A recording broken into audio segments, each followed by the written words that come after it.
ರೆಡ್ಡಿ ಮತ್ತು ಶ್ರೀರಾಮುಲು ನಡುವೆ ಸಂಧಾನಕ್ಕೆ ಮತ್ತೊಂದು ಕಡೆ ಕಸರತ್ತು ನಡೀತಾ ಇದೆ. ಮುನಿಸು ಸಂಧಾನದ ಹೊಣೆಯನ್ನ ಪ್ರಹ್ಲಾದ್ ಜೋಶಿಯ ಹೆಗಲಿಗೆ ಕೊಡಲಾಗಿದೆ. ಪ್ರಹ್ಲಾದ್ ಜೋಶಿಗೆ ಈ ಜವಾಬ್ದಾರಿಯನ್ನ ನೀಡಿದ್ದಾರೆ ಅಮಿತ್ ಶಾ ಮತ್ತು ಜೆಪಿ ನಡ್ಡಾ. ದೆಹಲಿಗೆ ರಾಮುಲುವನ್ನ ಕರೆದುಕೊಂಡು ಬರಬೇಕು ಅಂತ ಹೇಳಿ ಸೂಚನೆ ಕೊಟ್ಟಿದ್ದಾರಂತೆ. ಫೋನ್ನಲ್ಲಿ ಶ್ರೀರಾಮುಲು ಜೊತೆ ಈಗಾಗಲೇ ಮಾತಾಡಿದ್ದಾರೆ. ಒಂದು ವಾರ ಆದ್ಮೇಲೆ ದೆಹಲಿಗೆ ಕರ್ಕೊಂಡು ಬರ್ತೀನಿ ಅಂತ ಹೇಳಿದಾರಂತೆ. ಡೀಟೇಲ್ಸ್ ಕೊಡ್ತಾರೆ ಶಿವಾನಂದ್. ಈಗ ಇಷ್ಟೆಲ್ಲ ಬಿರುಕು ಮೂಡಿದ ನಂತರ ಹೈಕಮಾಂಡ್ ಎಚ್ಚೆತ್ತುಕೊಂಡಿದ್ಯಾ? ಅಂದ್ರೆ ಶ್ರೀರಾಮುಲು ಪಟ್ಟಿಗೆ ಸ್ವಲ್ಪ ಜಗ್ಗಿದ ಹಾಗೆ ಕಾಣ್ತಾ ಇದೆಯಾ?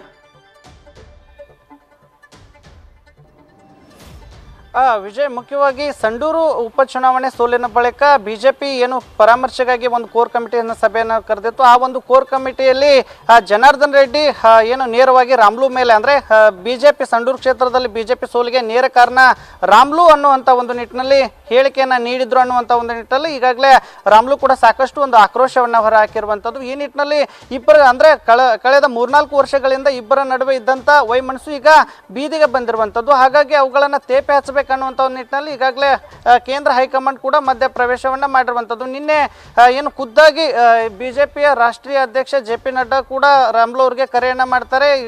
ತಕ್ಷಣವೇ ನೀವು ದೆಹಲಿಗೆ ಬರುವಂತೆ ಸೂಚನೆ ಮಾಡ್ತಾರೆ. ಆದ್ರೆ ಎಲ್ಲೊಂದ್ ಕಡೆ ರಾಮ್ಲು ಅವರು ಕೂಡ ಕಾದು ನೋಡುವ ತಂತ್ರಕ್ಕೂ ಕೂಡ ಈಗ ಮುಂದಾಗಿರುವಂಥದ್ದು. ಅದರಲ್ಲೂ ಕೂಡ 1 ವಾರದ ಸಮಯಾವಕಾಶವನ್ನ ಈಗಾಗಲೇ ರಾಮ್ಲು ಕೂಡ ಕೇಳಿರುವಂಥದ್ದು. ಆ ತದನಂತರದ ಎಲ್ಲ ಬೆಳವಣಿಗೆಯನ್ನ ನೋಡಿಕೊಂಡು ನಾನು ಪ್ರಹ್ಲಾದ್ ಜೋಶಿ ಅವರ ಮೂಲಕ ತಮಗೆ ಸಂದೇಶವನ್ನ ನೀಡ್ತೀನಿ ಅನ್ನುವಂಥ ಒಂದು ನಿಟ್ಟಿನಲ್ಲಿ ರಾಮ್ಲು ಅವರು ಕೂಡ ಏನು ಫೋನ್ ಕರೆಯಲ್ಲಿ ಮಾತಾಡಿರುವಂಥದ್ದು. ಈ ಎಲ್ಲ ದೃಶ್ಯಾವಳಿಗಳು ಕೂಡ ಈಗ ನ್ಯೂಸ್ ಫಸ್ಟ್ಗೆ ಲಭ್ಯ ಆಗಿರುವಂಥದ್ದು. ಹೀಗಾಗಿ ಯಾವುದೇ ಕಾರಣಕ್ಕೂ ಇಬ್ಬರ ನಡುವೆ ವೈಮನಸ್ಸಾಗಿ ಅದು ಗುಂಪುಗಾರಿಕೆ ಕಾರಣ ಆಗಬಾರ್ದು ಅನ್ನುವಂಥ ಒಂದು ನಿಟ್ಟಿನಲ್ಲಿ ಈಗಾಗಲೇ ರಾಜ್ಯ ನಾಯಕರು ಕೂಡ ಜನಾರ್ದನ್ ರೆಡ್ಡಿ ಅವ್ರಿಗಾಗಿರ್ಬೋದು ಮತ್ತೆ ರಾಮ್ಲು ಅವರು ಇಬ್ಬರಿಗೂ ಕೂಡ ಸೂಚನೆಯನ್ನ ನೀಡಿರುವಂಥದ್ದು. ಯಾವುದೇ ಏನು ವಿಚಾರಗಳಿದ್ರು ಅದು ಪಕ್ಷದ ಚೌಕಟ್ಟಿನಲ್ಲಿ ಇರಲಿ, ಆದ್ರೆ ಬಹಿರಂಗವಾಗಿ ಚರ್ಚೆ ಮಾಡುವುದು ಬೇಡ ಅನ್ನುವಂಥ ಒಂದು ನಿಟ್ಟಿನಲ್ಲಿ ಸೂಚನೆಯನ್ನ ನೀಡಿರುವಂಥದ್ದು. ಈ ಎಲ್ಲ ಜವಾಬ್ದಾರಿಗಳನ್ನ ಈಗಾಗಲೇ ಕೇಂದ್ರ ಸಚಿವ ಪ್ರಹ್ಲಾದ್ ಜೋಶಿ ಅವರಿಗೂ ಕೂಡ ನೀಡಿರುವಂಥದ್ದು. ಯಾಕಂದ್ರೆ ರಾಮ್ಲು ಮತ್ತೆ ರೆಡ್ಡಿ ಅವರ ನಡುವೆ ಆಗಿರ್ತಕ್ಕಂಥ ಭಿನ್ನಾಭಿಪ್ರಾಯ ಅದು ಸಂಘರ್ಷಕ್ಕೆ ಕಾರಣ ಆಗಬಾರದು. ಕಲ್ಯಾಣ ಕರ್ನಾಟಕದ 41 ಕ್ಷೇತ್ರಗಳಲ್ಲಿ ಯಾವುದೇ ತರನಾದಂಥ ಎಫೆಕ್ಟ್ ಆಗಬಾರ್ದು, ಗುಂಪುಗಾರಿಕೆಗೆ ಕಾರಣ ಆಗಬಾರ್ದು ಅನ್ನುವಂಥ ಒಂದು ನಿಟ್ಟಿನಲ್ಲಿ ಈಗಾಗಲೇ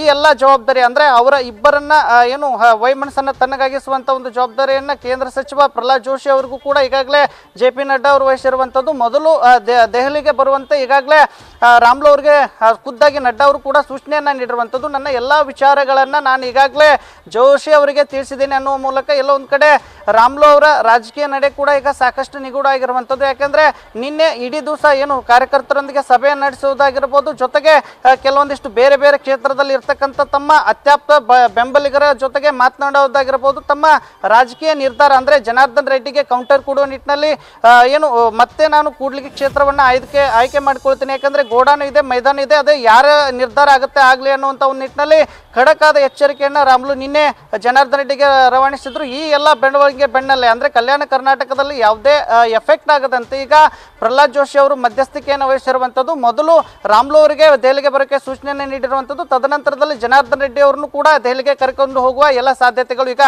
ದಟ್ಟ ಆಗಿರುವಂಥದ್ದು. Vijay, thank you Shivanand. News first ನಿರ್ಭೀತಿಯಿಂದ ನಿಮ್ಮ ಪರವಾಗಿ.